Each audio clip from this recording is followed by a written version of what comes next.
Hello दोस्तों। UP RO की prelims परीक्षा को ध्यान में रखकर बनाई गई इस इंडियन पॉलिटी की क्रैश कोर्स सीरीज में आज हम लेक्चर नंबर 6 पढ़ने वाले हैं। देखिए, ये जो सीरीज बनाई गई है ये स्पेसिफिकली आरओ की प्रीलिम्स परीक्षा को ध्यान में रखकर बनाई गई है। तो अभी तक का जो प्रीलिम्स परीक्षा में क्वेश्चन का ट्रेंड देखा गया है वो बिल्कुल टू द पॉइंट क्वेश्चन आते हैं। ठीक है, बहुत ज्यादा उनको एलाबोरेट करने की जरूरत नहीं होती। तो इस सीरीज में ज्यादातर जो पॉइंट्स हैं वो हम टू द पॉइंट ही कवर करते हुए चल रहे हैं। ठीक है, बहुत ज्यादा एक्सप्लेनेशन की जरूरत नहीं और एक तरह से ये क्रैश कोर्स सीरीज है, ये फाउंडेशन कोर्स नहीं है। तो इस बात को आप लोग समझिए। और जितना भी इम्पोर्टेंट फैक्ट्स हैं प्रीलिम्स परीक्षा के पॉइंट ऑफ व्यू से वो सारे के सारे फैक्ट्स इस सीरीज में कवर करवाए जाएंगे। और अभी तो इंडियन पॉलिटी की सीरीज चल रही है, इसके बाद हर सब्जेक्ट की सीरीज आएगी जो कि आरओ की प्रीलिम्स परीक्षा के लिए इम्पॉर्टेंट है। ठीक है, तो पूरी की पूरी सीरीज आपको कंप्लीट करनी है। अगर आप इस वीडियो का पीडीएफ चाहते हैं तो आप यूपीपीसीएस 1 के द्वारा चलाए जा रहे आरओ की टेस्ट सीरीज को ज्वाइन कर सकते हैं। टेस्ट सीरीज के साथ ही इस वीडियो की पीडीएफ भी आपको मुफ्त में मिलेगी। ठीक है, और इस सीरीज को ज्वाइन करने का बेनिफिट ये है कि अगर आप प्रीलिम्स परीक्षा क्लियर कर लेते हैं तो आपको मेंस का बैच फ्री रहेगा। ठीक है, तो मेंस बैच के लिए फिर नेक्स्ट फर्दर आपको कुछ भी अमाउंट पे नहीं करना पड़ेगा। इस सीरीज को अगर आप ज्वाइन करना चाहते हैं तो आप इस नीचे दिए गए व्हाट्सएप नंबर पर एक मैसेज ड्रॉप कर दीजिए या कॉल कर दीजिए, आपको रिस्पॉन्स दिया जाएगा। ठीक है, तो 9415950206 ये व्हाट्सएप नंबर है। चलिए, अब आज के इस वीडियो में हम 5 टॉपिक कवर करेंगे। इनमें से पहला टॉपिक है राज्यपाल यानी कि गवर्नर। दूसरा टॉपिक है राज्य विधानमंडल एवं मंत्री परिषद। तो राज्य विधानमंडल, state legislature and council of minister एवं मंत्री परिषद। ठीक है, तीसरे नंबर पर हम टॉपिक कवर करेंगे उच्च न्यायालय एवं अधीनस्थ न्यायालय।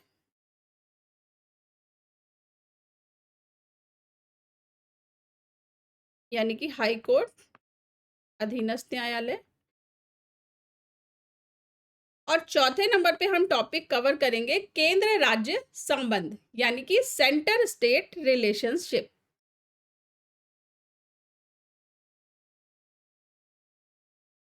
तो चौथा टॉपिक हम कवर करेंगे केंद्र राज्य संबंध। ठीक है, सेंटर स्टेट रिलेशंस।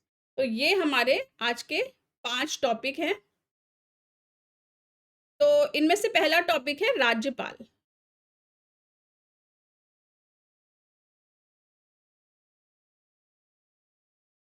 अब देखिए, जो सेंटर में रोल राष्ट्रपति का होता है वही राज्य में रोल राज्यपाल का होता है।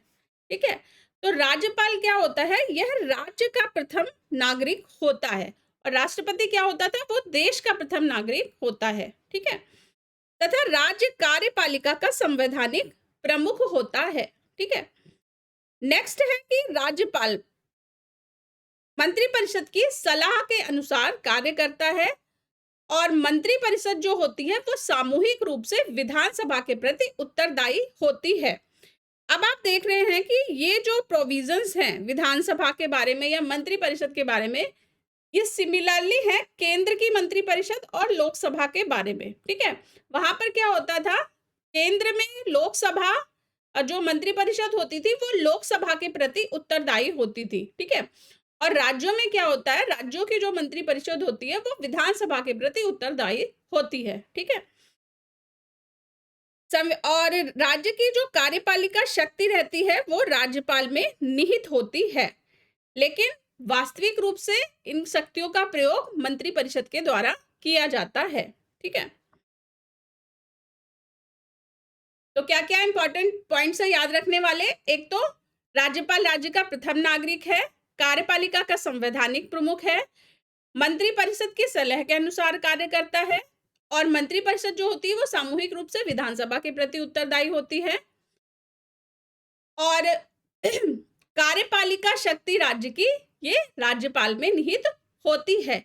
अब ये देखिए जितने भी पॉइंट्स है, हर पॉइंट से एक एक एमसीक्यू बन सकता है, ठीक है। तो आप ये सारी की सारी ये पीडीएफ जो है इसकी एक एक लाइन इंपॉर्टेंट है, मतलब इसकी एक एक लाइन एक एक एमसीक्यू है, आप ये समझ लीजिए। तो बहुत ही अच्छी तरह से अगर आप बैच ज्वाइन कर रहे हैं तो आप पीडीएफ ले लीजिए, और अगर आप बैच ज्वाइन नहीं भी करना चाह रहे हैं तो इस पीडीएफ की पूरी सीरीज यूट्यूब पर फ्री में अवेलेबल रहेगी। तो आप हैंड रिटन नोट्स बना लें और उन नोट्स को आप बार बार रिवाइज करें, और ट्रस्ट मी कि बहुत ज़्यादा हेल्पफुल होने वाली है ये पूरी की पूरी सीरीज जो आगामी आरओ की परीक्षा आ रही है उसके लिए, ठीक है। चलिए अब हम संवैधानिक प्रावधान देख लेते हैं राज्यपाल के संदर्भ में। तो भारतीय संविधान के भाग 6 के अनुच्छेद 153 से 162 में राज्यपाल के बारे में उल्लेख किया गया है, ठीक है। 153 में कहा गया है कि प्रत्येक राज्य के लिए एक राज्यपाल होगा, ठीक है।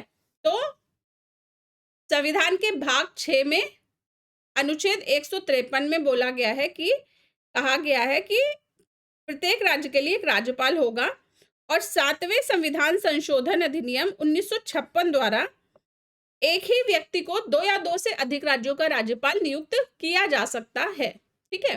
तो ये याद रखिएगा कि एक ही व्यक्ति 2 या 2 से अधिक राज्यों का राज्यपाल के रूप में कार्य कर सकते हैं।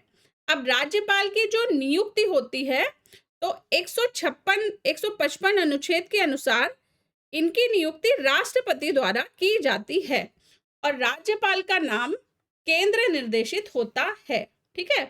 तो राज्यपाल की नियुक्ति कौन करता है? राज्यपाल की नियुक्ति राष्ट्रपति के द्वारा, बाय प्रेसिडेंट, ठीक है। इंग्लिश मीडियम के स्टूडेंट राइट साइड में देखते जाएं। योग्यताएं क्या होती है राज्यपाल की? तो अनुच्छेद 157 के अनुसार वह भारत का नागरिक हो, ये तो मस्ट है। उसके बाद उसकी आयु 35 वर्ष से अधिक हो, ठीक है, आयु 35 वर्ष से अधिक हो, और कोई लाभ का पद धारण ना करता हो। तो ये 3 योग्यताएं हैं, भारत का नागरिक, आयु 35 वर्ष से अधिक, और कोई लाभ का पद ना धारण करता हो। नेक्स्ट है कार्यकाल कितना होता है? तो अनुच्छेद 156 के अनुसार सामान्यतः 5 वर्ष तक अपने पद पर रह सकता है राज्यपाल। हालांकि यह राष्ट्रपति के प्रसाद पर्यंत, मतलब राष्ट्रपति जब भी चाहे तो राज्यपाल को उनके पद से हटा सकता है, ठीक है।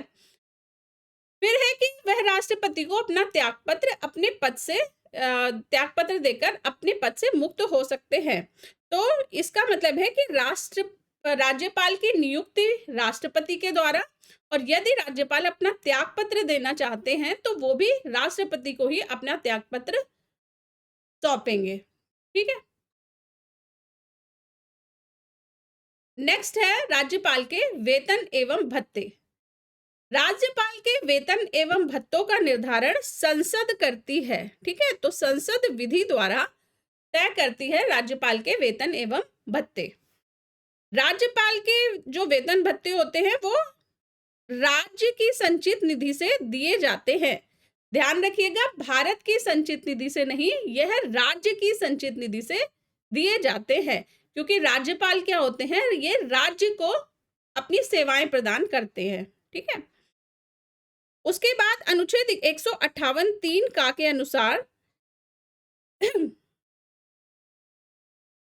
अगर 2 या 2 से अधिक राज्यों में एक ही व्यक्ति राज्यपाल के रूप में कार्य कर रहे हैं तो उनका जो वेतन होगा वो उन दोनों या जितने भी राज्यों में वो कार्य एज राज्यपाल कार्य कर रहे होंगे उनमें बट जाएगा, ठीक है। और बंटवारा किस तरह से होगा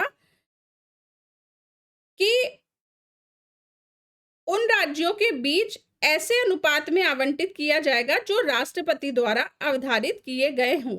तो राष्ट्रपति डिसाइड करेंगे कि राज्यपाल के वेतन का कितना भाग कौन से राज्य से आएगा, ठीक है। इसकी जो क्या बोलते हैं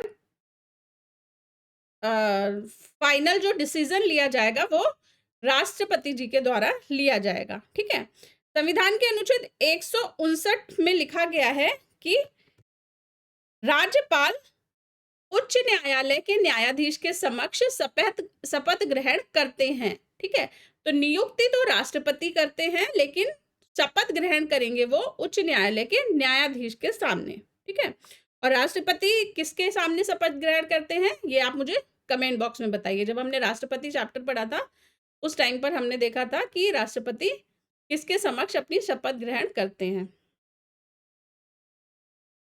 तो ये उच्च न्यायालय के मुख्य न्यायाधीश के समक्ष। ठीक है, चलिए नेक्स्ट हम देख लेते हैं कि राज्यपाल की शक्तियां एवं कार्य क्या होते हैं। अनुच्छेद 154 में लिखा है कि राज्य की कार्यपालिका शक्ति राज्यपाल में निहित होती है और इसका प्रयोग संविधान के अनुसार स्वयं या अपने अधीनस्थ अधिकारियों द्वारा करेगा। ठीक है, उसके बाद 164 में कहा गया है कि राज्यपाल मुख्यमंत्री की नियुक्ति करता है।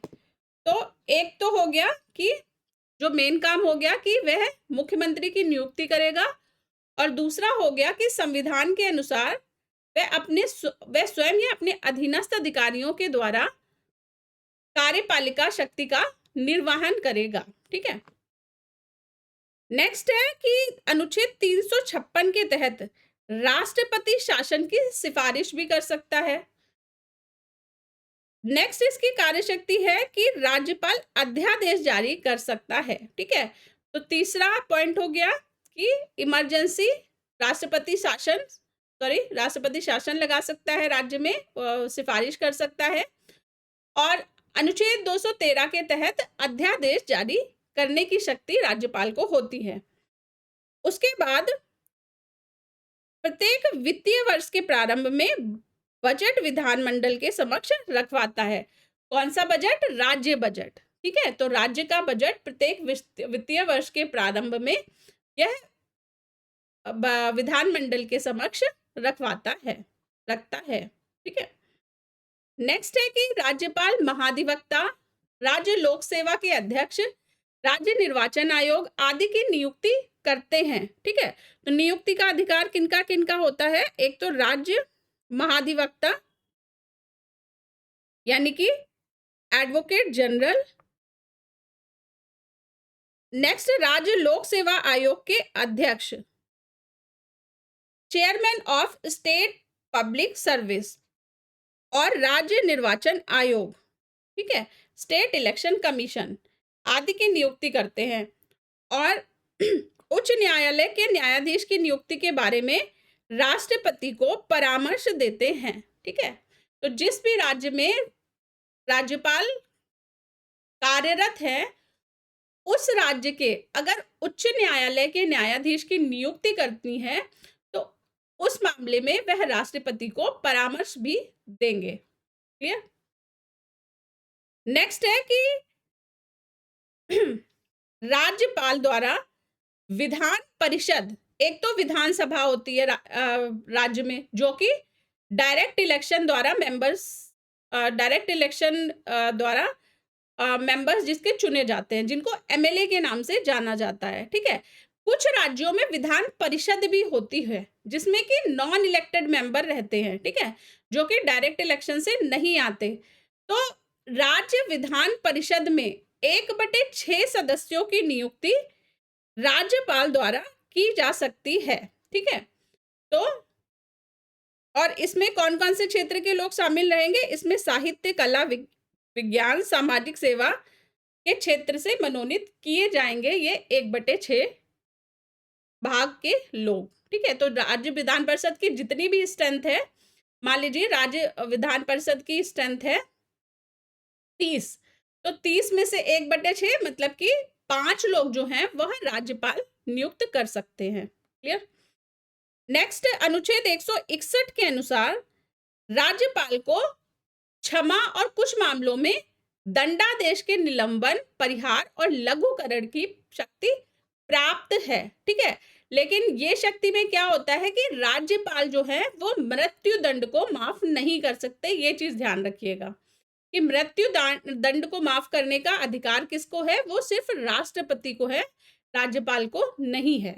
ठीक है, तो ये दंडादेश के निलंबन, परिहार और लघुकरण की शक्ति प्राप्त है, ये याद रखिएगा। ठीक है,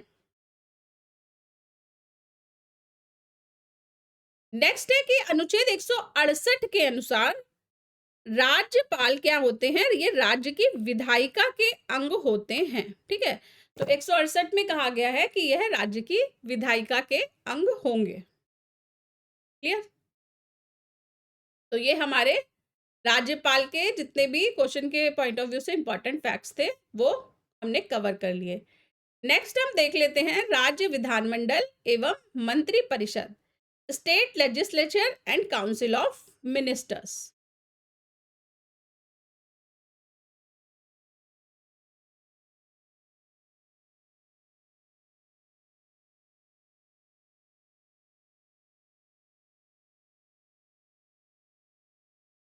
राज्य विधानमंडल के दो अंग होते हैं, एक तो होती है विधानसभा जो कि सभी राज्यों में होती है। ठीक है, और दूसरी होती है विधान परिषद जो कि सभी राज्यों में होना अनिवार्य नहीं है, पर अगर कोई राज्य चाहे तो वह विधान परिषद का निर्माण अपने राज्य में कर सकते हैं। ठीक है, तो विधानमंडल के दो अंग विधानसभा और विधान परिषद, जिनमें से विधानमंडल मस्ट होती है। सबसे पहले हम राज्य विधानमंडल के बारे में पढ़ते हैं। तो अनुच्छेद 163 में मंत्री परिषद के बारे में दिया गया है। ठीक है, विधानमंडल का जो वर्णन है वह संविधान के भाग 6 अनुच्छेद 168 से लेकर 212 में राज्य विधानमंडल से संबंधित है। ठीक है, तो अनुभाग 6 जो कि राज्य से संबंधित है और अनुच्छेद 168 से 212 जो कि राज्य विधानमंडल से संबंधित है। तो ये आर्टिकल नंबर और भाग दोनों ही आप याद रखिएगा। नेक्स्ट है कि अनुच्छेद 168 में दिया गया है कि प्रत्येक राज्य का एक विधानमंडल होगा जो कि राज्यपाल तथा कुछ राज्यों में 2 सदनों से या कुछ राज्यों में 1 सदन से मिलकर बनेगा। ठीक है, तो कुछ राज्यों में 2 सदनों से क्या मतलब है कि राज्य विधानसभा और विधान परिषद, और कुछ राज्यों में 1 से मतलब है कि राज्य विधान सभा। ठीक है, नेक्स्ट है कि वर्तमान में 6 राज्यों, ये नाम याद रखिएगा आप, उत्तर प्रदेश, बिहार, महाराष्ट्र, आंध्र प्रदेश, कर्नाटक और तेलंगाना। ठीक है, ये 6 राज्य हैं जहां पर द्विसदनीय विधानमंडल है। द्विसदनी का मंडल मतलब क्या है कि इन 6 राज्यों में विधान परिषद भी उपस्थित है। ठीक है, तो कौन कौन से राज्य हो गए, यूपी बिहार अगल बगल के, आंध्रा तेलंगाना अगल बगल के, और महाराष्ट्र कर्नाटक अगल बगल के। तो इस तरह से आप 3 पेयर स्टेट के याद कर लीजिए कि कौन से 6 राज्य हैं। ठीक है, तो यूपी बिहार, आंध्रा तेलंगाना और महाराष्ट्र कर्नाटक। ठीक है, नेक्स्ट है विधानसभा। विधानसभा के बारे में अनुच्छेद 170 में दे रखा है, और इसमें दे रखा है कि राज्य के विधानसभा के जो सदस्य रहेंगे वह उस राज्य में प्रादेशिक निर्वाचन क्षेत्रों से प्रत्यक्ष निर्वाचन द्वारा चुने जाएंगे।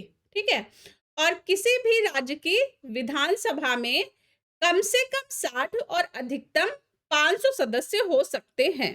ठीक है, तो 60 से लेकर 500 सदस्य तक हो सकते हैं, मिनिमम 60 और मैक्सिमम 500। हालांकि कुछ राज्य हैं जो कि इसका अपवाद भी हैं। कौन कौन से राज्य हैं जो ये 60 की जो लिमिट है, मिनिमम 60 मेंबर्स की जो लिमिट है वो फॉलो नहीं करते? तो वो राज्य हैं सिक्किम, मिजोरम, गोवा, पुडुचेरी। ठीक है, और इनकी विधानसभाओं में कितनी सीट्स हैं, तो सिक्किम में है 32 सीट, मिजोरम की है 40, गोवा की 40 और पुदुचेरी की है 30 सीट्स। ठीक है, तो ये जो मिनिमम 60 मेंबर्स का क्राइटेरिया है ये 4 राज्य फॉलो नहीं करते। सिक्किम, मिजोरम, गोवा और पुदुचेरी। ठीक है, तो शॉर्ट में भी लिख सकते हैं आप इसको। नेक्स्ट है कि सदस्यों का निर्वाचन किस तरह से किया जाता है राज्य विधानमंडल के लिए। तो वयस्क मताधिकार के आधार आधार पर प्रत्यक्ष निर्वाचन प्रणाली द्वारा होता है विधानसभा के सदस्यों का निर्वाचन। ठीक है, और जो राज्य विधानसभा के चुनाव है इसका संचालन भारत का निर्वाचन आयोग करता है। ठीक है, नेक्स्ट है कि अनुच्छेद 170 के अनुसार सदस्यों के निर्वाचन हेतु प्रत्येक राज्य को प्रादेशिक निर्वाचन क्षेत्रों में इस प्रकार विभाजित किया जाता है कि प्रत्येक निर्वाचन क्षेत्र की जनसंख्या का उस राज्य को आवंटित राज्यों के स्थानों का अनुपात पूरे राज्य में यथासंभव एक समान हो। तो सिमिलरली उसी तरह से राज्यों में भी निर्वाचन क्षेत्र के सदस्यों का निर्धारण किया जाता है जिस तरह से केंद्र में लोकसभा सीटों की संख्या निर्धारित की जाती है। ठीक है, अब योग्यताएं क्या होनी चाहिए विधानसभा का सदस्य बनने के लिए। तो विधानसभा का सदस्य बनने के लिए अनुच्छेद 173 में दे रखा है कि वह भारत का नागरिक हो और उसकी आयु कम से कम 25 वर्ष की हो। ठीक है, तो 25 वर्ष आयु जैसे कि लोकसभा में भी रहती थी कि लोकसभा का सदस्य बनने के लिए 25 वर्ष की आयु कम से कम 25 वर्ष की आयु अनिवार्य होती है और भारत का नागरिक होना चाहिए। ठीक है, तो 173 में ये दोनों योग्यताएं दे रखी हैं। नेक्स्ट है कि कार्यकाल। तो अनुच्छेद 172 के अनुसार विधानसभा का कार्यकाल प्रथम बैठक से 5 वर्ष। ठीक है, तो फर्स्ट जब भी उसकी सिटिंग होगी इलेक्शन के बाद उस डेट से लेके 5 वर्ष तक का होता है। ठीक है, तो प्रथम बैठक की तिथि से 5 वर्ष।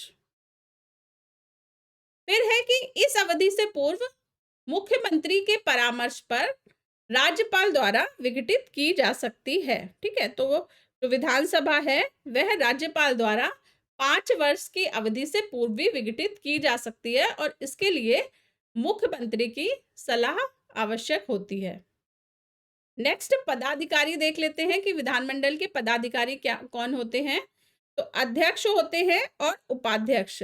ठीक है, विधानसभा के 2 मुख्य पदाधिकारी होते हैं और इनके बारे में अनुच्छेद 178 में वर्णन किया गया है। दोनों का ही चुनाव यानी कि अध्यक्ष का और उपाध्यक्ष का चुनाव विधानसभा के सदस्य अपने में से ही करते हैं। ठीक है, तो जो भी सदस्य होंगे विधानसभा के उनमें से ही अध्यक्ष और उपाध्यक्ष चुने जाएंगे। अगर अध्यक्ष या उपाध्यक्ष को अपना त्यागपत्र देना है तो वो वाइस वर्सा देंगे, मतलब कि अध्यक्ष अपना त्यागपत्र उपाध्यक्ष को और उपाध्यक्ष अपना त्यागपत्र अध्यक्ष को दे सकते हैं। ठीक है, और दोनों को ही अध्यक्ष को और उपाध्यक्ष को विधानसभा में साधारण बहुमत द्वारा प्रस्ताव पारित कर हटाया जा सकता है।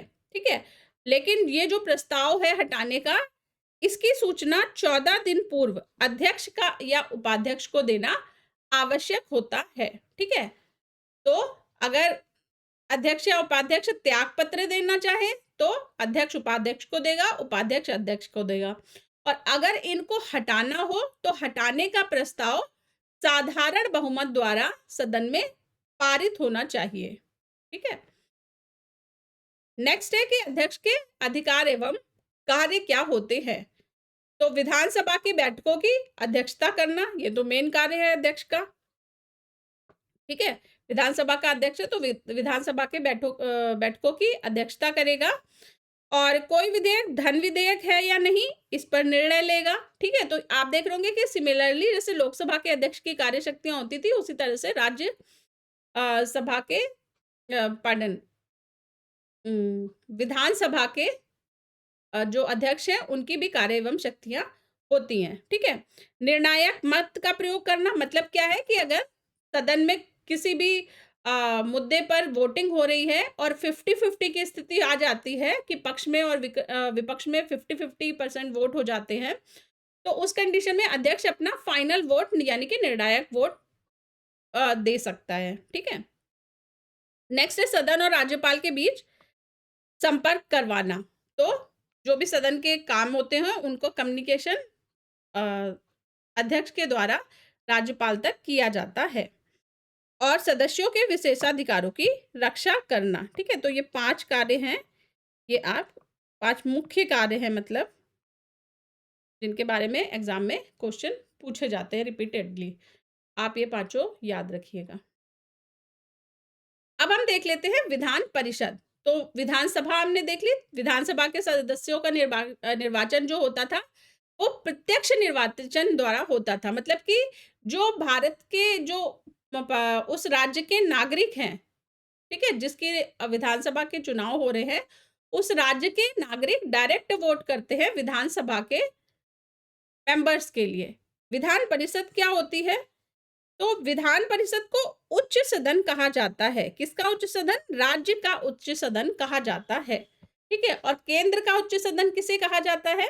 ये मुझे कमेंट बॉक्स में बताइए।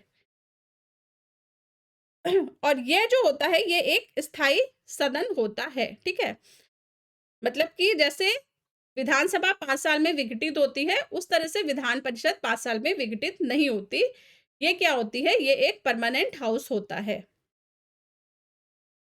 अनुच्छेद 169 में कहा गया है कि संसद को किसी राज्य में विधान परिषद को स्थापित करने या समाप्त करने का अधिकार है। तो किसी भी राज्य में विधान परिषद को स्थापित और विघटित कौन कर सकता है? संसद कर सकती है। ठीक है, तो ये याद रखिएगा कि संसद को अधिकार होता है। नेक्स्ट है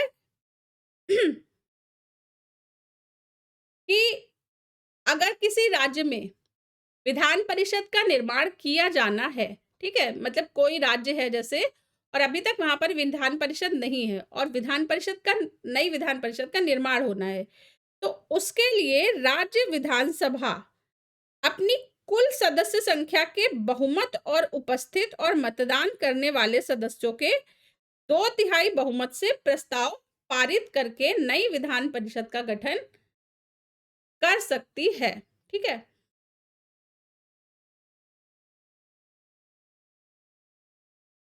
नेक्स्ट है कि विधान परिषद को समाप्त तो किया जा सकता है लेकिन विघटित नहीं किया जा सकता। ठीक है, मतलब विघटित क्यों नहीं किया जा सकता? क्योंकि वो परमानेंट है, अगर एक बार बन गया तो बन गया। लेकिन अगर संसद चाहे तो विधान परिषद को राज्य से हटा भी सकती है। ठीक है, तो समाप्त तो किया जा सकता है पर विघटित नहीं। ठीक है, ये याद रखिएगा। नेक्स्ट है कि विधान परिषद का गठन। तो अनुच्छेद 171 में दे रखा है कि किसी राज्य में विधान परिषद के सदस्यों की कुल संख्या विधानसभा के कुल सदस्यों की संख्या के 1/3 से अधिक नहीं होगी। ठीक है, तो जैसे कि मान लीजिए कि किसी राज्य में 300 सदस्य हैं विधानसभा में।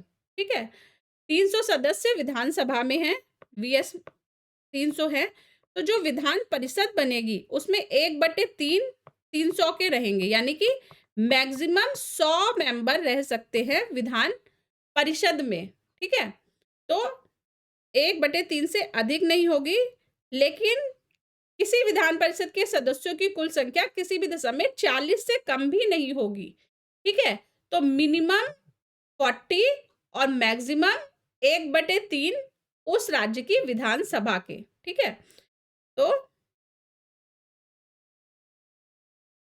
क्या निकल के आया कि 40 तो मिनिमम हो गए और मैक्सिमम हो गए 1/3 विधानसभा के सदस्यों की संख्या के। क्लियर? नेक्स्ट है कि 171(3) में दे रखा है कि सदस्यों का निर्वाचन अप्रत्यक्ष रूप से होगा। ठीक है, अप्रत्यक्ष रूप से मतलब जो निर्वाचित सदस्य हैं उनके द्वारा विधान परिषद के सदस्य चुने जाएंगे। ठीक है, अप्रत्यक्ष रूप से, और कौन सी पद्धति के अनुसार? तो आनुपातिक प्रतिनिधित्व पद्धति के अनुसार एकल संक्रमणीय मत द्वारा होगा। ठीक है, members are elected by means of single transferable vote according to system of proportional representation। ठीक है, तो ये याद रखिएगा कि अनुपातिक प्रतिनिधित्व पद्धति होती है और एकल संक्रमणीय मत द्वारा विधान परिषद के सदस्यों का निर्वाचन किया जाता है। ठीक है, और कैसे किया जाता है? अप्रत्यक्ष रूप से। तो विधान परिषद के अप्रत्यक्ष रूप से और विधानसभा के प्रत्यक्ष रूप से सदस्य निर्वाचित किए जाते हैं। नेक्स्ट है सदस्यों की योग्यताएं, क्वालिफिकेशन ऑफ मेंबर्स। तो अनुच्छेद 173 के अनुसार भारत का नागरिक होना चाहिए। जो भी व्यक्ति राज्य विधान परिषद के लिए नियुक्त होने जा रहा है वह 30 वर्ष की आयु पूरा कर चुका हो और उम्मीदवार को राज्य के किसी चुनावी क्षेत्र में मतदाता के रूप में पंजीकृत होना चाहिए। ठीक है, ये याद रखिएगा कि जिस राज्य के विधान परिषद का वह सदस्य बनने जा रहा है उस राज्य के किसी चुनावी क्षेत्र में मतदाता के रूप में उसका पंजीकरण होना चाहिए। ठीक है, तो 3 कंडीशन हो गई।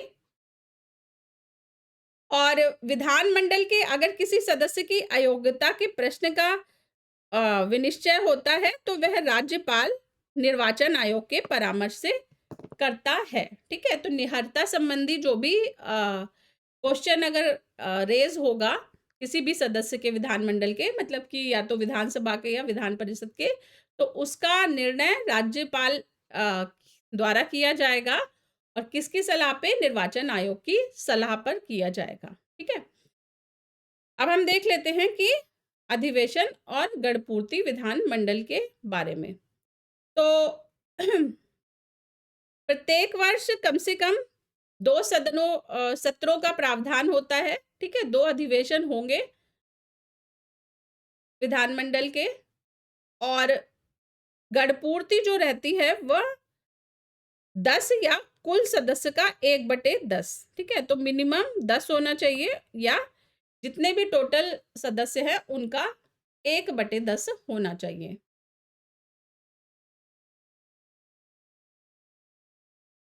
उसके बाद है विधानमंडल की शक्तियां तथा कार्य।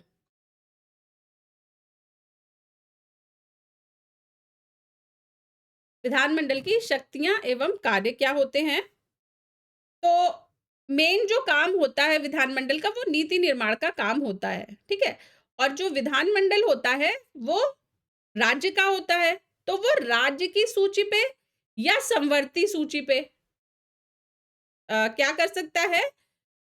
राज्य सूची या समवर्ती सूची के विषयों पर कानून बनाने की शक्ति रखता है। ठीक है, क्योंकि समवर्ती सूची के विषयों पर राज्य और केंद्र दोनों ही कानून बना सकते हैं।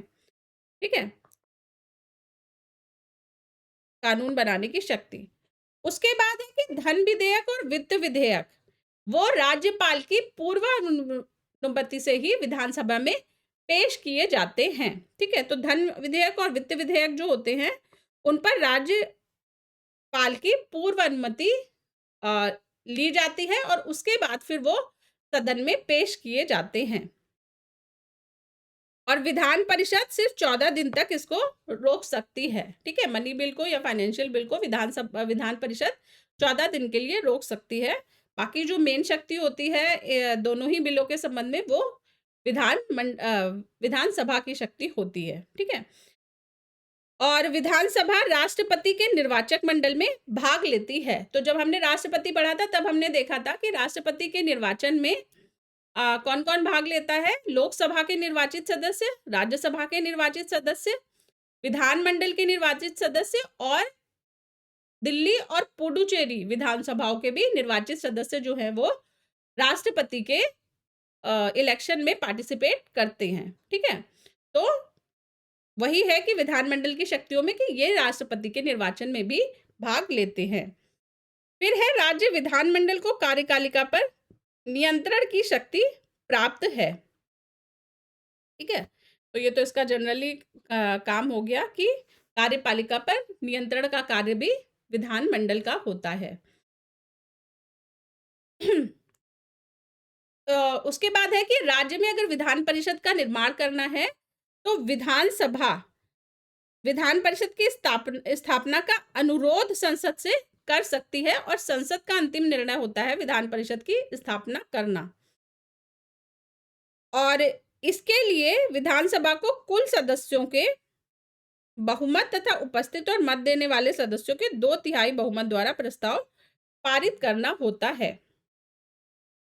ठीक है, तो ये वाला पॉइंट हम पहले भी पढ़ चुके थे। फिर है कि राज्य विधानमंडल राज्य की आकस्मिक निधि की स्थापना करती है। ठीक है, तो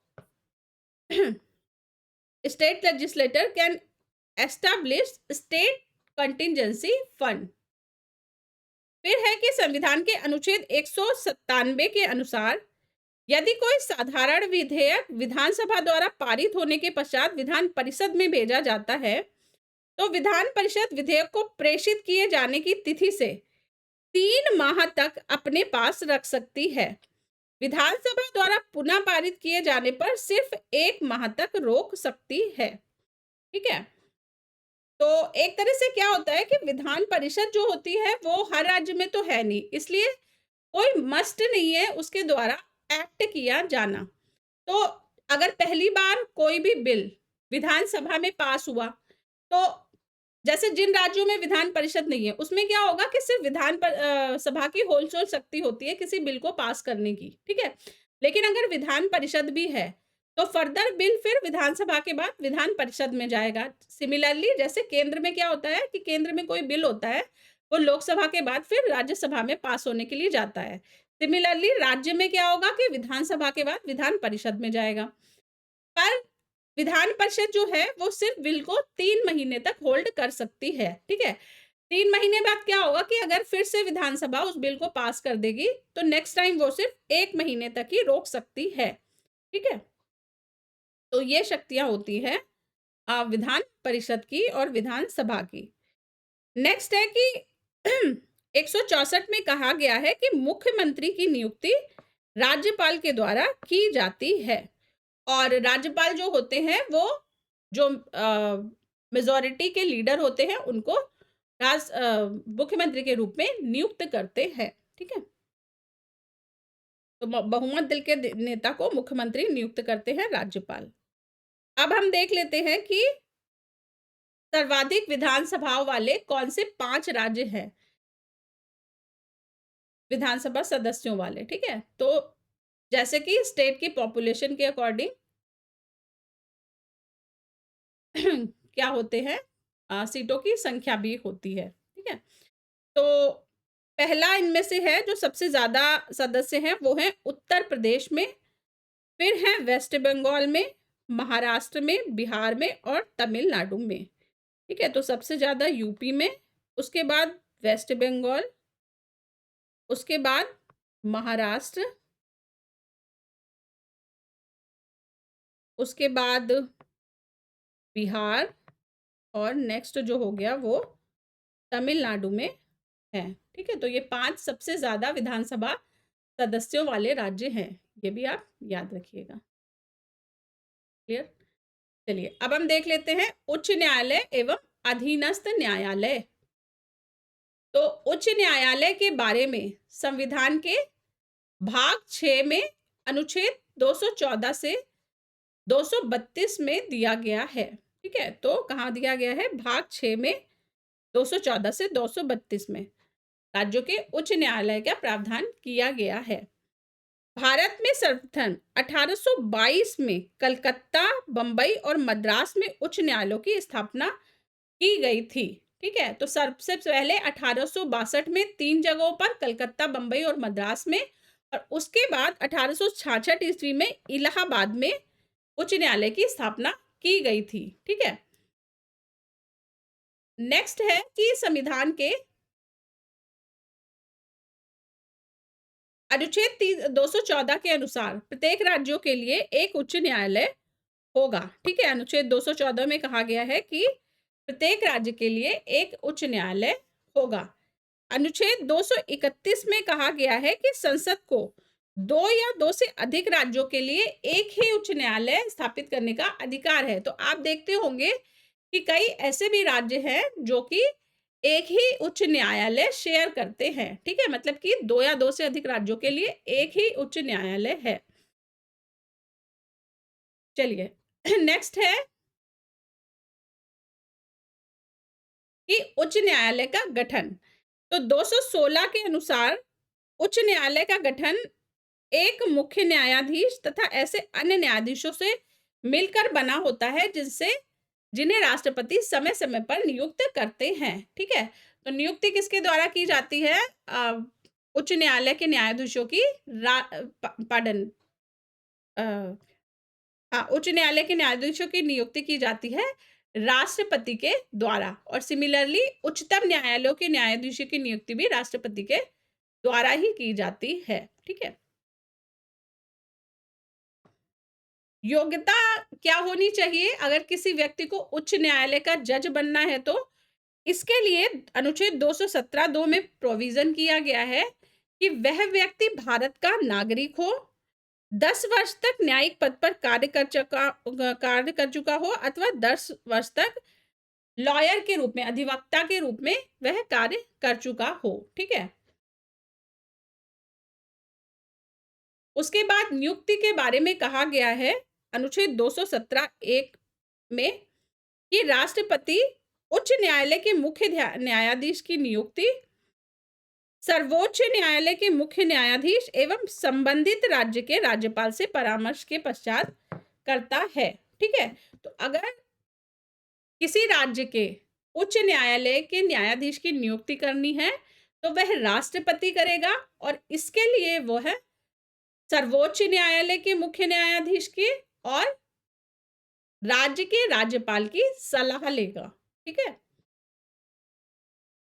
नेक्स्ट, बाकी जो अन्य न्यायाधीश की नियुक्ति होती है, मतलब ये तो हो गया उच्च न्यायालय के मुख्य न्यायाधीश की नियुक्ति के बारे में। मुख्य न्यायाधीश के अलावा जो उच्च न्यायालय के अन्य न्यायाधीश रहेंगे उनकी नियुक्ति राष्ट्रपति, सर्वोच्च न्यायालय के मुख्य न्यायाधीश, उस राज्य के राज्यपाल और उच्च न्यायालय के मुख्य न्यायाधीश के परामर्श से करता है। ठीक है, तो अब जो अदर जजेस हैं मुख्य न्यायाधीश के अलावा, उनकी नियुक्ति के लिए 3 लोग आ गए। कौन कौन? राष्ट्रपति, राज्यपाल, सुप्रीम कोर्ट और हाई कोर्ट के चीफ जस्टिस। ठीक है, तो 4 लोग आ गए। वो किसकी नियुक्ति करेंगे? राज्य के हाई कोर्ट के अन्य न्यायाधीशों की नियुक्ति करेंगे। ठीक है,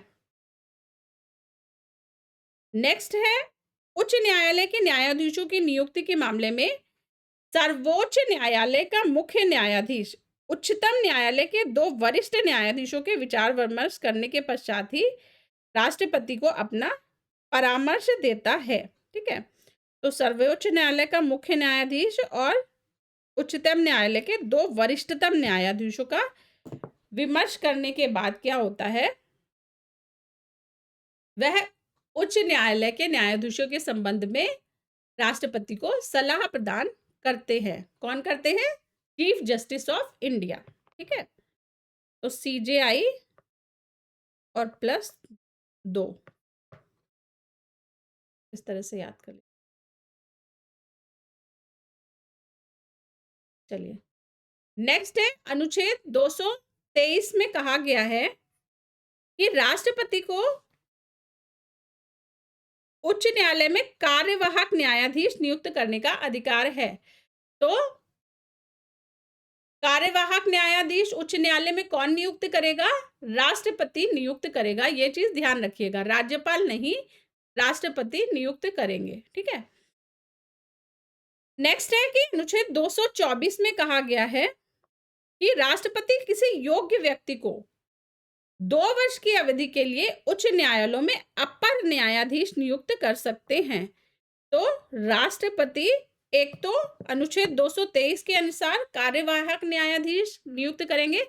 कार्यवाहक न्यायाधीश और अपर न्यायाधीश में क्या अंतर है? कि कार्यवाहक न्यायाधीश का मतलब है कि वर्तमान जो एग्जिस्टिंग न्यायाधीश है उनकी जगह पर टेम्परेरी किसी दूसरे न्यायाधीश को कार्य के लिए लगाना। ठीक है, तो वो हो गया कार्यवाहक। और अपर न्यायाधीश की नियुक्ति 2 वर्ष की अवधि के लिए राष्ट्रपति कर सकते हैं। क्लियर? नेक्स्ट कार्यकाल देख लेते हैं कि उच्च न्यायालय के न्यायाधीश का कार्यकाल कितना होता है। तो 62 वर्ष की आयु तक अपना पद धारण कर सकते हैं उच्च न्यायालय के न्यायाधीश। ठीक है, 62 वर्ष की आयु तक। और इनको हटाने की प्रक्रिया वही है जो कि उच्चतम न्यायालय के न्यायाधीशों को हटाने की प्रक्रिया है। ठीक है, तो उनको उन्हीं प्रक्रियाओं के आधार पर उनके पद से हटाया जा सकता है जो उच्चतम न्यायालय के न्यायाधीशों के लिए है। पद से हटाया, ठीक है।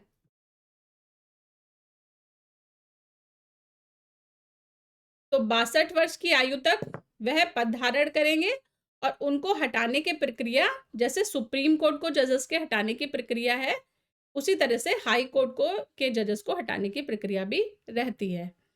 अब शपथ देख लेते हैं कि शपथ जो होती है उच्च न्यायालय के न्यायाधीश वो राज्य के राज्यपाल के समक्ष शपथ ग्रहण करते हैं। ठीक है, तो उच्च न्यायालय के न्यायाधीश की शपथ राज्यपाल के सम्मुख और उच्चतम न्यायालय के न्यायाधीश की शपथ राष्ट्रपति के समक्ष ली जाती है। ठीक है, अब वेतन एवं भत्ते देख लेते हैं, पेज एंड अलाउंसेस।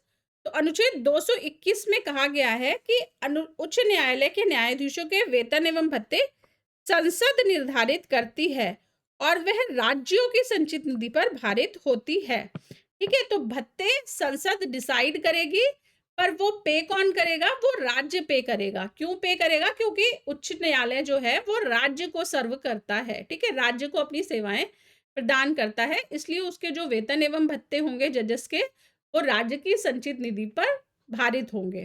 ठीक है, नेक्स्ट है कि इनकी पेंशन जो होती है वो भारत की संचित निधि से दी जाती है। तो वेतन तो मिलेगा इनको राज्य की संचित निधि से, लेकिन इनको पेंशन मिलेगी वो भारत की संचित निधि से। ठीक है, ये याद रखिएगा दोनों में डिफरेंस, कि ये राज्य है, ये राज्य है और ये क्या है? ये भारत है। ठीक है, फिर है अनुच्छेद 220 के अनुसार, अनुच्छेद 220 में कह रखा है कि यदि एक बार वह सेवानिवृत्त हो जाते हैं, कौन? हाई कोर्ट के जजेस या जो मुख्य न्यायाधीश या न्यायाधीश होते हैं, वह उच्चतम न्यायालय या उच्च न्यायालय के सिवाय कहीं और वकालत या कार्य नहीं कर सकते। ठीक है, तो वो रिटायरमेंट के बाद कहाँ पर कार्य करेंगे? कार्यकाल की समाप्ति के बाद सुप्रीम कोर्ट और हाई कोर्ट में तो वो वकालत कर सकते हैं, पर अन्य कहीं वो वकालत नहीं कर सकते। ठीक है, नेक्स्ट उच्च न्यायालय का क्षेत्राधिकार एवं शक्तियां देख लेते हैं। तो 226 अनुच्छेद के अनुसार मूल अधिकारों के लिए रिट जारी करने की शक्ति हाई कोर्ट के पास होती है। ठीक है, तो मूल अधिकारों को लागू करने के लिए रिट जारी कर सकता है उच्च न्यायालय अनुच्छेद 226 के अनुसार। अब आप मुझे कमेंट बॉक्स में बताइए कि सुप्रीम कोर्ट कौन से अनुच्छेद के अंतर्गत रिट जारी कर सकता है। जब हमने सुप्रीम कोर्ट पढ़ा था तब हमने अनुच्छेद नंबर पढ़ा था। ठीक है, ये आप मुझे कमेंट बॉक्स में बताइए, और जितने भी क्वेश्चन मैं पूछ रही हूँ सबके आंसर कमेंट बॉक्स में देने जरूर हैं। जितने भी लोग ये वीडियो देख रहे हैं कमेंट जरूर किया करिए, जितने ज़्यादा से ज़्यादा कमेंट होंगे उतना ज़्यादा मोटिवेशन मिलेगा और आगे आगे फिर आपके लिए एक के बाद एक वीडियो लगातार आते रहेंगे। ठीक है, तो एक्टिव पार्टिसिपेशन दिखता है जबकि कमेंट बॉक्स भरा भरा सा लगता है।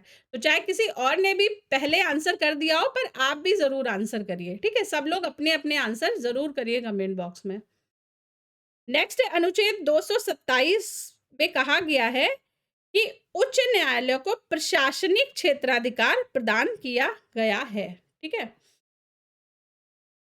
उसके बाद 215 में कहा गया है कि उच्च न्यायालय एक अभिलेख न्यायालय है। ठीक है, अभिलेख न्यायालय मतलब कोर्ट ऑफ रिकॉर्ड है ये। ठीक है,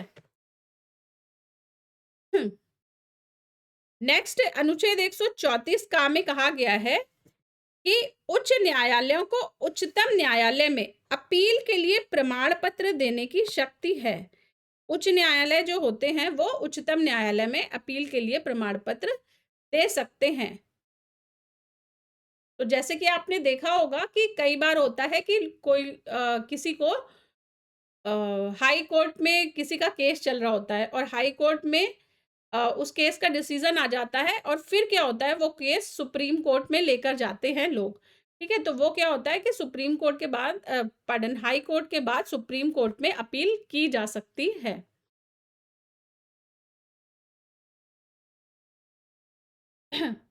इसके बाद है कि उच्च न्यायालय को न्यायिक पुनर्विलोकन की शक्ति प्राप्त है। इसका मतलब होता है कि जुडिशियल रिव्यू की शक्ति। इसका मतलब है कि अगर एक बार उच्च न्यायालय ने किसी पर्टिकुलर केस पर निर्णय दे दिया, तो बाद में वो फिर उस अपने डिसीजन पर रिव्यू कर सकता है, ठीक है? और हो सकता है कि फ्यूचर में फर्दर फिर वो जो डिसीजन पहले दे रखा हो, उसमें कुछ चेंजेस करके वो दोबारा से कुछ नई तरह से डिसीजन दे, ठीक है? तो एक तरह से जुडिशियल रिव्यू वो कर सकता है अपने ही दिए गए डिसीजंस पे। अब ऐसे संघ राज्य क्षेत्र, ऐसे यूनियन टेरिटरी जिनका अपना उच्च न्यायालय है, तो दो हैं, दिल्ली, जम्मू कश्मीर और लद्दाख। ऐसे संघ राज्य क्षेत्र हैं जिनका अपना उच्च न्यायालय है। ठीक है, तो दिल्ली, जम्मू कश्मीर और लद्दाख, ये आप याद रखिएगा, ऐसे यूनियन टेरिटरीज हैं। उसके बाद पूर्वोत्तर राज्यों में अरुणाचल प्रदेश, असम, नागालैंड, मिजोरम के लिए एक ही उच्च न्यायालय है। अरुणाचल, असम और नागालैंड और मिजोरम, इनके लिए एक ही उच्च न्यायालय है। कौन सा? गुवाहाटी उच्च न्यायालय। ठीक है, और इसकी खंडपीठ कोहिमा, आइजोल एवं ईटानगर है। तो ये याद रखिएगा कि Arunachal Pradesh side by side है ना, तीन राज्य, तो अरुणाचल, असम और नागालैंड, ये तो साइड बाय साइड हो गए, और एक और ले लीजिए, मिजोरम। तो इन चारों के लिए गुवाहाटी उच्च न्यायालय में इन चारों का जो कार्य क्षेत्र है वो गुवाहाटी उच्च न्यायालय में स्थापित किया गया है। और खंडपीठ, खंडपीठ का मतलब होता है कि सुनवाई हो सकती है। तो इसकी जो खंडपीठ है वो कोहिमा में, आइजोल में और ईटानगर में रखी गई हैं। ठीक है, तो जो तीनों स्टेट बाकी के रह गए हैं, वहां पर खंडपीठ स्थापित कर दी गई है। ठीक है, तो आप देखते होंगे कि आइजोल क्या है। आइजोल जो है वो मिजोरम की कैपिटल है। ठीक है, ईटानगर मणिपुर की कैपिटल है। और कमेंट बॉक्स में बताइए कि कोहिमा कहाँ पर स्थित है, कौन से राज्य में स्थित है, कमेंट बॉक्स में बताइए। अब हम देख लेते हैं नेक्स्ट, केंद्र राज्य संबंधों के बारे में। तो अभी तक हमने जो लेक्चर्स हैं, मतलब 1 से लेकर 5 तक हमने संविधान के भाग 6 तक कवर कर लिए हैं। ठीक है, तो हमने केंद्र पहले पढ़ा, केंद्र में लोकसभा, राज्यसभा, राष्ट्रपति। ठीक है, केंद्र की शक्तियां, जो क्या बोलते हैं, मंत्रिपरिषद। ठीक है, संसद के कार्य प्रणाली, इन सभी को हमने पढ़ा। उसके बाद हमने राज्य पढ़ लिया, राज्य में राज्यपाल, विधानमंडल, विधानमंडल की शक्तियां। ठीक है, इन सभी के बारे में हमने पढ़ लिया। हमारा केंद्र वाला पार्ट भाग 5 कंप्लीट हो गया और राज्य का भाग 6 कंप्लीट हो गया। ठीक है, अब हम पढ़ेंगे केंद्र राज्य संबंधों के बारे में। तो केंद्र राज्य संबंध मतलब सेंटर स्टेट रिलेशंस के बारे में हम पढ़ेंगे। भारत में संघीय शासन प्रणाली को अपनाया गया है। ठीक है, ये हम जब संविधान की विशेषताएं पढ़ी थी तब भी हमने पढ़ा था कि संघीय शासन प्रणाली भारत की एक विशेषता है, federal system of government. Federal system of government क्या होता है? जिसमें सेंटर भी स्ट्रांग होता है और जो स्टेट्स होते हैं वो भी स्ट्रांग होते हैं और दोनों एक दूसरे के साथ मिलजुल कर काम करते हैं। ठीक है, तो ये जो संघीय प्रणाली है भारतीय संविधान में, ये ली गई है कनाडा के संविधान से। लेकिन ये जो एक्चुअली जो मेन कॉन्सेप्ट है फेडरल सिस्टम का, वो ये है कि उसमें राज्य भी स्ट्रांग और सेंटर भी स्ट्रांग, और दोनों आपस में समन्वय के साथ में कार्य करेंगे। पर जो भारतीय संविधान है वो संघात्मक होते हुए भी वो सेंटर की तरफ अलाइन है। इसका मतलब है कि जो सेंटर का डिसीजन होगा वो फाइनल डिसीजन होता है। ठीक है, तो क्या है, ये केंद्र के पक्ष में झुका हुआ है भारतीय संविधान। और ऐसा क्यों किया गया है संविधान निर्माताओं के द्वारा? कहीं ना कहीं इसलिए किया गया है जिससे कि भारत संघ की अखंडता प्रभावित ना हो। ठीक है, तो अगर सेंटर बहुत ज्यादा पardon, अगर स्टेट बहुत ज्यादा स्ट्रांग हो जाते हैं, मतलब अगर राज्य बहुत ज्यादा मजबूत हो जाते हैं, तो एक टाइम के बाद वो क्या होते हैं, ऐसा भी हो सकता है कि वो केंद्र से अलग होने की मांग करने लगे। ठीक है, तो उसे बैलेंस करने के लिए भारतीय संविधान में केंद्र को ज्यादा मजबूती प्रदान की गई है, जिससे कि राज्य भारत से अलग ना होने पाए। ठीक है, तो एक तरह से ये मोटिव रहा है केंद्र के पक्ष में झुका हुआ होने का, भारतीय संविधान की संघात्मकता का। ठीक है, नेक्स्ट, भारतीय संविधान द्वारा विधायी, प्रशासनिक और वित्तीय शक्तियों का विभाजन किया जाता है। ठीक है, तो जैसे कि फेडरल सिस्टम है, केंद्र और राज्यों में बटा हुआ है, तो फिर केंद्र और राज्यों के मध्य हर शक्ति का भी विभाजन किया जाएगा। ठीक है, मतलब वित्तीय विभाजन भी होगा, फाइनेंशियल भी होगा, इसी तरह से विधायी और प्रशासनिक विभाजन भी किया जाता है। ठीक है, तो हम तीनों ही तरह के विभाजन को देखेंगे कि कैसे किया जाता है।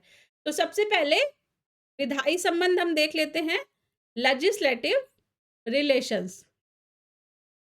तो विधायी संबंधों के बारे में भाग 11 में दे रखा है, अध्याय 1 के अनुच्छेद 245 से लेकर 255 में विधायी संबंधों का वर्णन किया गया है।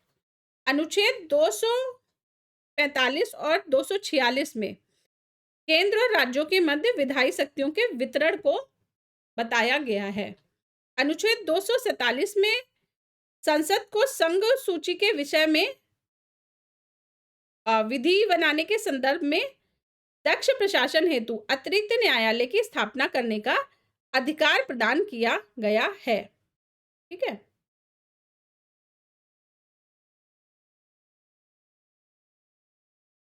तो अनुच्छेद 247 में क्या कहा गया है कि संसद अगर संघ सूची के किसी विषय पर विधि बनाना चाहती है तो उसे अतिरिक्त न्यायालय की स्थापना करने का अधिकार है। क्लियर?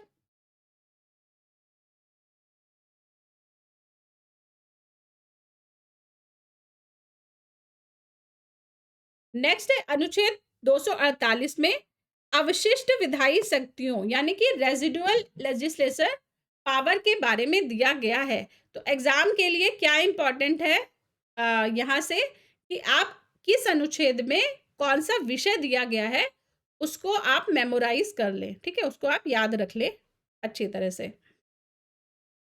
और जो भी अवशिष्ट विषय हैं उन पर विधि बनाने का अधिकार संसद को प्रदान किया गया है। ठीक है, नेक्स्ट है कि अनुच्छेद 249 में राज्य अगर अपने उपस्थित और मतदान करने वाले सदस्यों के 2/3 बहुमत से यह प्रस्ताव पारित कर दे कि राज्य सूची का अमुक विषय राष्ट्रीय महत्व का है, तो संसद उस विषय के संबंध में संकल्प के प्रवृत्त रहने तक भारत के संपूर्ण राज्य क्षेत्र अथवा उसके किसी भाग पर विधि बनाने का अधिकार प्राप्त हो जाता है। और ऐसा जो संकल्प है राज्यसभा द्वारा पारित वह 1 वर्ष के लिए प्रवृत्त रहता है। इसका मतलब क्या हुआ कि अगर किसी विषय पर और राज्यों के संबंध में कानून बनाने की कानून राज्यसभा बनाना चाह रहा है तो वह 2/3 बहुमत से प्रस्ताव पारित कर दे कि राज्य सूची का ये जो विषय है ये राष्ट्रीय महत्व का है, तो संसद क्या करेगा कि फिर उस विषय पर अपना कानून बना सकता है। ठीक है, तो ये 249 में इसका प्रोविजन किया गया है। नेक्स्ट है प्रशासनिक संबंध। प्रशासनिक संबंधों के बारे में संविधान के भाग 11 256 से अनुच्छेद 263 तक किया गया है। अनुच्छेद 256 में कहा गया है कि संसद द्वारा बनाए गए कानूनों और उस राज्य में विद्यमान कानूनों को पालन को सुनिश्चित करने के लिए केंद्र द्वारा राज्यों को निर्देश दिए जा सकते हैं। ठीक है, तो केंद्र द्वारा राज्यों को निर्देश भी प्रदान किए जाते हैं किस संबंध में कि संसद द्वारा अगर कोई कानून बनाया जाता है।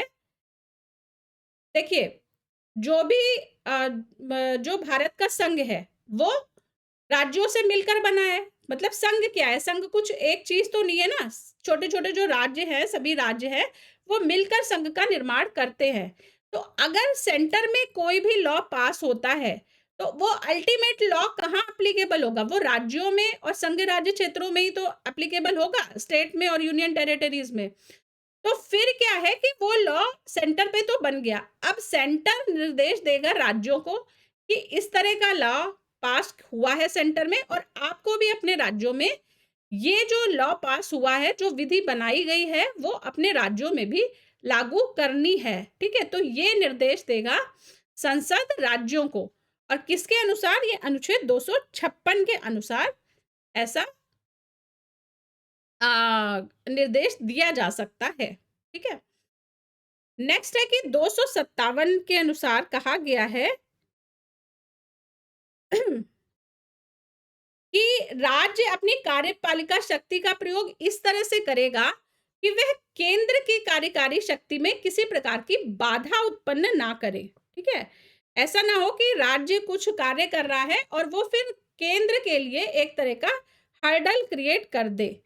ठीक है, तो राज्यों को केंद्र इस तरह के निर्देश भी दे सकते हैं अनुच्छेद 257 के अनुसार। तो आप देख रहे होंगे कि जो भी इंस्ट्रक्शन दिए जा रहे हैं वो केंद्र द्वारा राज्यों को दिए जा रहे हैं। तो एक तरह से राज्यों को कैसे कार्य करना है ये कौन सुनिश्चित करता है? ये केंद्र सुनिश्चित करता है। इसलिए कहा जाता है कि जो भारत का फेडरल सिस्टम है वो केंद्र की तरह झुकाव उसका अधिक है। ठीक है,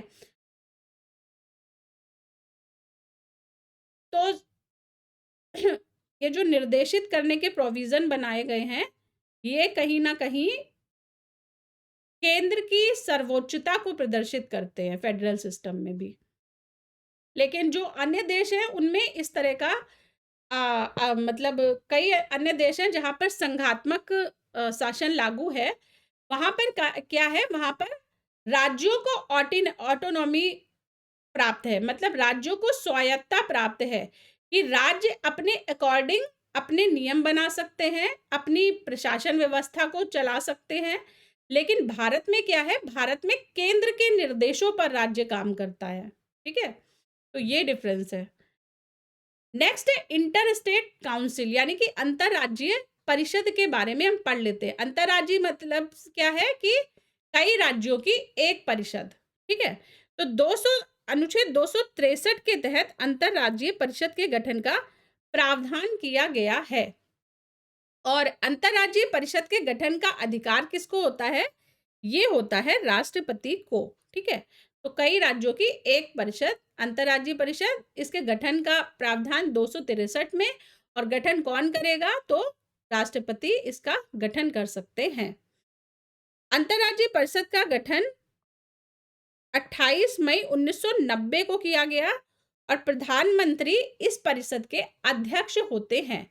तो अंतरराज्यीय परिषद के अध्यक्ष कौन होते हैं? पदेन अध्यक्ष, तो ये होते हैं प्रधानमंत्री।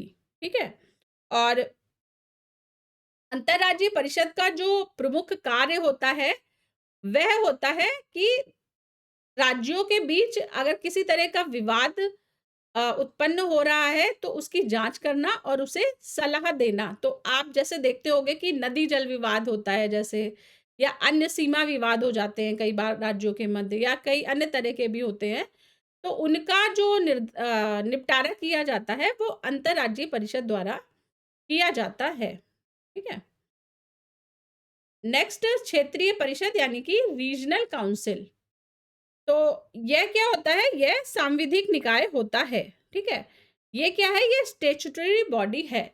तो कॉन्स्टिट्यूशनल बॉडी और स्टैट्यूटरी बॉडी, संवैधानिक निकाय और सांविधिक निकाय क्या होते हैं? जैसे यहाँ पर सांविधिक निकाय दिया गया है। सांविधिक निकाय का मतलब है कि इस जो जो संस्था है, इसका निर्माण किसी विधि द्वारा किया गया है, मतलब कोई लॉ आया है, उसके बाद इस संस्था का निर्माण किया गया है। तो इस तरह का तो जो निकाय होता है वो कहा जाता है सांविधिक, स्टैट्यूटरी बॉडी, यानी कि बॉडी बाय लॉ, ठीक है, लॉ के अकॉर्डिंग। लेकिन अगर किसी संस्था का जो उल्लेख है वो संविधान में किया गया है, संविधान में लिखा गया है उसके बारे में, तो उसको कहते हैं संवैधानिक निकाय, ठीक है। जो संविधान में दिया है तो संवैधानिक, और जो विधि द्वारा बनाया गया है वो सांविधिक, ठीक है। तो विधि कौन बनाती है? विधि, संसद विधि का निर्माण करती है, तो जो संसद द्वारा बनाया गया है वो सांविधिक हो गया, ठीक है। इस तरह से याद करिएगा। अब यह क्षेत्रीय परिषद जो होता है वो सांविधिक निकाय होता है, और इसका 5 क्षेत्रीय परिषदों का गठन, कितनी क्षेत्रीय परिषद है? 5 क्षेत्रीय परिषदें हैं भारत में। इनका गठन राज्यों के बीच अंतर्राज्यीय सहयोग और समन्वय को बढ़ाने के लिए राज्य पुनर्गठन आयोग 1956 के तहत किया गया है। तो ये भी एक कहीं ना कहीं राज्यों के मध्य जो है वो विवादों को कम करने के उद्देश्य से और राज्यों के मध्य आपसी सहयोग और समन्वय को बढ़ाने के उद्देश्य से किया गया है, ठीक है। और किसके अंतर्गत किया गया है? यह 1956 में राज्य पुनर्गठन आयोग, यानी कि स्टेट रीऑर्गेनाइजेशन कमीशन 1956 के द्वारा का गठन किया गया है। 5 क्षेत्रीय परिषदें कौन सी हैं? तो ये हैं उत्तर, दक्षिण, केंद्रीय और पूरब पश्चिम। तो याद हो गए, उत्तर, दक्षिण और पूरब पश्चिम तो 4 हो गई, और एक केंद्रीय क्षेत्रीय परिषद भी है। और केंद्रीय क्षेत्र जो क्षेत्रीय परिषद होती है उनका अध्यक्ष गृह मंत्री होता है, ठीक है। क्षेत्रीय परिषद का अध्यक्ष गृह मंत्री और अंतरराज्यीय परिषद का अध्यक्ष प्राइम मिनिस्टर होता है, ठीक है। तो यहाँ पे ये प्राइम मिनिस्टर और यहाँ पे ये होम मिनिस्टर क्षेत्रीय परिषद के अध्यक्ष होते हैं, ये याद रखिए। क्लियर? नेक्स्ट देख लेते हैं कि केंद्र राज्य संबंधों के लिए विभिन्न समय पर जो आयोग एवं समितियां गठित की गई हैं वो कौन कौन सी हैं? देखिए, केंद्र राज्य संबंधों के संबंध में देखिए, जैसे विवाद हमने देखा कि राज्यों के 2 राज्यों के बीच भी विवाद होता है, उसी तरह से केंद्र राज्यों के मध्य भी एक तरह से क्या होता है कि डिससैटिस्फैक्शन आप जिसको बोल दीजिए कि टाइम टू टाइम डिससैटिस्फैक्शन हो जाता है, चाहे वो अ, शक्तियों के विभाजन से संबंधित हो या किसी अन्य कारण से हो, ठीक है। तो उस एक तरह से केंद्र और राज्यों के मध्य संबंधों को हेल्दी रखने के लिए क्या होता रहा है कि समय समय पर आयोगों और समितियों की गठन होता रहा है, जो कि यह सुनिश्चित करती है कि जो भारत संघ के रूप में एक सुचारू रूप से कार्य करे, और जो इसका एक तरह से क्या बोलते हैं, फेडरल मतलब संघात्मकता का जो आउटपुट है वो मैक्सिमम सुनिश्चित हो, ठीक है। तो इसी आयोग और समितियों से रिलेटेड जो एग्जाम्स है उनमें क्वेश्चन भी पूछे जाते रहे हैं, तो हम देख लेते हैं। तो सबसे पहले इसमें आयोग है सरकारिया आयोग, बहुत ही इंपॉर्टेंट आयोग है, और कई बार इस क्वेश्चन से इस जो आयोग है इससे यूपी पीसीएस, यूपी आरओ और अदर जो भी स्टेट एग्जाम है उनमें एन नंबर ऑफ टाइम इस आयोग से क्वेश्चन पूछे गए हैं। तो सरकारिया आयोग 1983 में न्यायमूर्ति रणजीत सिंह सरकारिया की अध्यक्षता में 3 सदस्यीय समिति का गठन किया गया था। और किसके लिए था ये सरकारिया आयोग? तो केंद्र राज्य संबंधों के संदर्भ में इस आयोग का गठन किया गया था, ठीक है। तो ये हो गया सरकारिया आयोग। दूसरा इंपॉर्टेंट समिति है शीतलवाड़ समिति, ठीक है। ये भी केंद्र राज्य संबंधों के संबंध में बनाई गई थी। तो एमसी सीतलवाड़ की अध्यक्षता में इसे 1966 में इस समिति को बनाया गया था। ठीक है, तो आप वर्ष याद रख लीजिए, किस बारे में समिति बनाई गई थी या आयोग बनाया गया था, और कौन उसके अध्यक्ष थे। ठीक है, तो अध्यक्ष का नाम। तो सरकारिया आयोग 1983 में न्यायमूर्ति रणजीत सिंह सरकारिया की अध्यक्षता में 3 सदस्यीय समिति थी। क्यों थी ये? केंद्र राज्य संबंधों पर विचार करने के लिए। सिमिलरली सीतलवाड़ समिति 1966 में एमसी सीतलवाड़ की अध्यक्षता में बनाई गई थी। ठीक है, नेक्स्ट है राजमन्नार समिति। राजमन्नार समिति की स्थापना 22 सितंबर 1969 को डॉक्टर बीपी राजमन्नार की अध्यक्षता में राज्यों को अधिक स्वायत्तता प्रदान करने के सुझाव के लिए गठित की गई थी। ठीक है, तो राजमन्नार समिति 1969 डॉक्टर बीपी राजमन्नार की अध्यक्षता में। नेक्स्ट पुंछी आयोग आ जाता है। पुंछी आयोग 27 अप्रैल 2007 को न्यायमूर्ति मदन मोहन पुंछी की अध्यक्षता में बनाया गया था। और क्यों बनाया गया था? तो सिमिलरली केंद्र राज्य संबंधों पर विचार करने के लिए। ठीक है, तो चारों ही इंपॉर्टेंट आयोग और समितियां हैं। चारों के नाम याद रखिएगा आप केंद्र राज्य संबंध में। सरकारिया आयोग, सीतलवाड़ समिति, राजमन्नार समिति और पुंछी आयोग। ठीक है, इनकी जो ईयर है वो भी बहुत इंपॉर्टेंट है, वो भी याद रखिएगा। कहीं कभी कभी क्रोनोलॉजी में लगाने को भी आ जाते हैं। ठीक है, कि कौन सी समिति आयोग पहले बना और कौन सा बाद में बना, तो ईयर याद रखना बहुत इंपॉर्टेंट है। नेक्स्ट हम देख लेते हैं केंद्र राज्य के वित्तीय संबंध। ठीक है, फाइनेंशियल रिलेशंस। सबसे इंपॉर्टेंट कि किस तरह से फाइनेंस का बंटवारा होगा केंद्र और राज्यों के मध्य में। तो संविधान के भाग 12 में अनुच्छेद 268 से 281 के तहत संघ तथा राज्यों के मध्य वित्तीय संबंधों के बारे में है। ठीक है, तो वित्तीय संबंध कैसे होंगे केंद्र और राज्य के मध्य, इसका वर्णन किया गया है संविधान के भाग 12 अनुच्छेद 268 से लेकर 281 में। उसके बाद अनुच्छेद 271 में संसद को अधिभार लगाने की शक्ति दी गई है। ठीक है, तो किसको अधिभार लगाने की शक्ति है? संसद को है। उसके बाद अनुच्छेद 275 में कहा गया है कि संसद भारत की संचित निधि से राज्यों को सहायतार्थ अनुदान प्रदान कर सकती है। ठीक है, तो कहां से अनुदान प्राप्त करते हैं राज्य? भारत की संचित निधि से। और किसको अधिकार है ये अनुदान प्रदान कराने का? तो संसद को अधिकार है। ठीक है, अनुच्छेद 275 के अंतर्गत। तो ये कुछ इंपॉर्टेंट फैक्ट्स थे। इनको आप नोट्स बनाकर अच्छी तरह से रिवाइज करिए, और नेक्स्ट जो लेक्चर है उसमें हम फिर इसका नेक्स्ट पार्ट यानी कि वित्त आयोग के बारे में पढ़ेंगे। ठीक है, आज की क्लास को मैं यहीं ख़त्म करती हूँ। जितने भी क्वेश्चन पूछे हैं उनको कमेंट बॉक्स में ज़रूर आंसर करिएगा उनके।